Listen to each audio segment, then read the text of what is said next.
Fala galera, aqui é o Felipe de novo.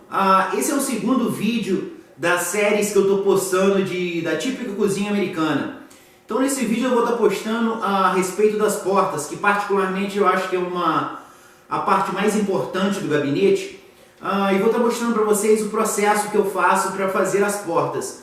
Neste caso, eu acho que é chamado no Brasil de portas almofadadas, que aqui é chamada de Raised Panel Doors. Eu estou fazendo ela toda de madeira sólida, madeira de bordo, porque neste caso essa cozinha vai ser envernizada. Então aproveitem o vídeo. Então a primeira coisa que eu faço depois de planar e desengrossar a madeira é começar a ripar ela numa medida de 26 centímetros e meio, que é a maioria das portas aqui são construídas com essa medida.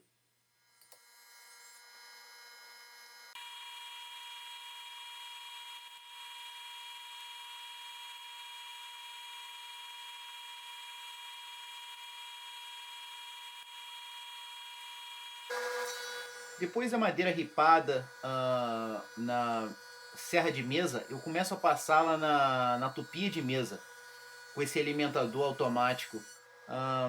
Essa tupia de mesa tem várias fresas diferentes, dependendo do estilo da porta. Depois de passada na tupia de mesa, eu começo a cortá-las no tamanho da altura e da largura. Muito importante nessa parte, que geralmente eu faço quando eu estou fazendo portas que encaixa dentro do esqueleto assim, geralmente eu faço a porta maior mais ou menos 3 milímetros e depois eu acerto ela no tamanho específico da abertura do gabinete.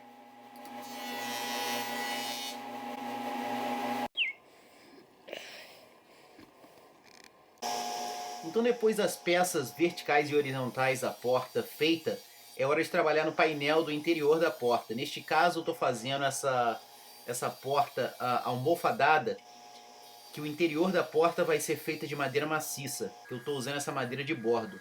Então geralmente eu corto ela, ripo na largura e na altura, e depois eu procedo e faço o que eles chamam aqui de relief cut, que é você tirar um pouco do material da madeira na serra de mesa, para que na hora que você for passar na tupia, não tire excesso de material, que faça com que a madeira queima e não fique um corte bem feito.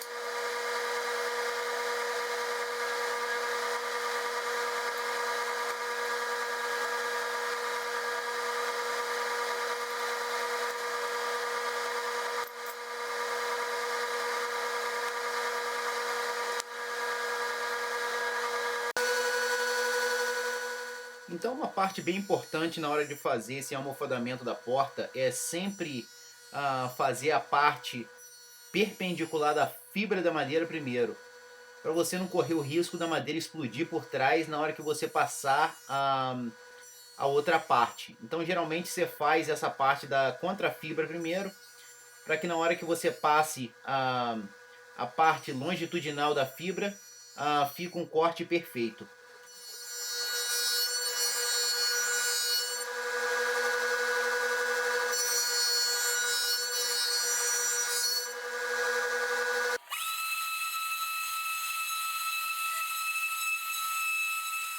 Uma das coisas também muito importante que eu faço é lixar essas partes da parte interior da porta primeiro, antes de eu colar essas portas.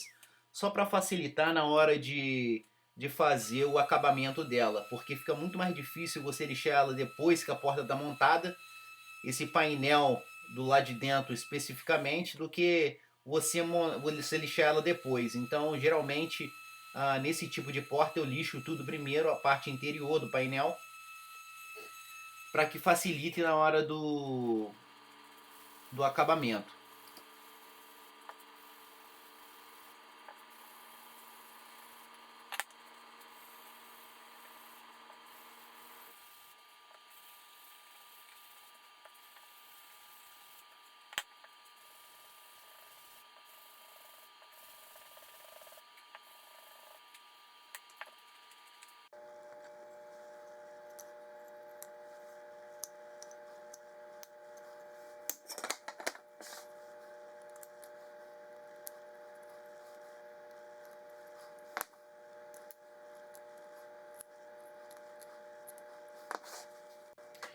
Então depois das peças limpadas e lixadas, é hora de colar essas portas. Geralmente nessa época do ano eu começo a usar esse tipo de cola Type Bond 3, que ela é mais resistente à temperatura aqui, como fica muito frio no inverno. Então ela tem uma tolerância à temperatura melhor do que a cola original. Então é só a questão de colocar o sargento na porta e geralmente eu deixo ela secar de um dia para o outro.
No dia seguinte, depois das portas secas, eu começo a acertar as portas no tamanho específico da abertura. Então, os 3 milímetros que eu deixei a porta maior, eu tiro 1,5 mm de cada lado, na parte dos lados e de cima, geralmente, e acerto de acordo com a abertura do esqueleto do gabinete.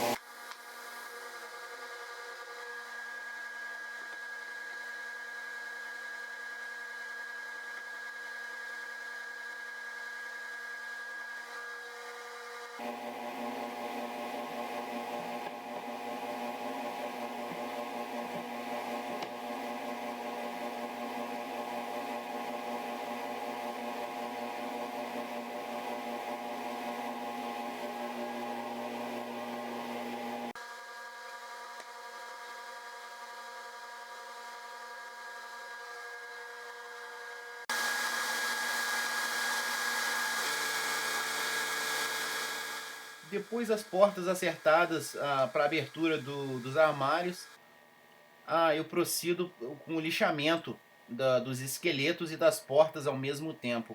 É muito importante que você lixe tudo ao mesmo tempo para que fique da mesma espessura, para que a porta não fique projetando para dentro ou para fora.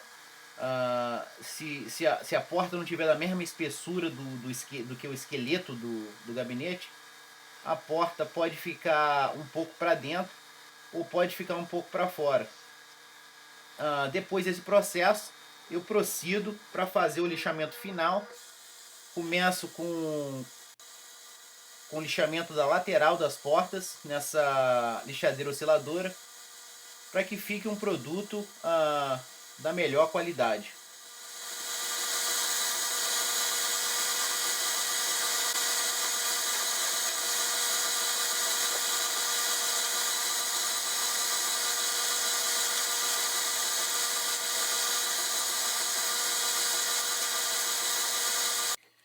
Então esse é o lixamento final, que é a parte o último lixamento antes do acabamento. Geralmente quando eu passo essas peças na lixadeira de banda larga, eu uso a lixa 150, mas se eu tivesse fazendo isso à mão, eu faria 100, 120 e 150, que o verniz aqui não é recomendável você usar a lixa mais fina do que 150, porque ele não segura legal na madeira lixada com a lixa muito fina. Que seria no caso do 180, 200, 220 ou 300, 320. Essas lixas muito finas não é recomendável. Então, se vocês gostaram do vídeo, dá um like. Se vocês não são inscritos no canal, se inscrevam no canal. O próximo vídeo será a respeito das caixas, de como são feitas as caixas, que vocês podem ver aí atrás, já estão feitas. Eu tenho que só editar os vídeos. E muito obrigado por assistirem.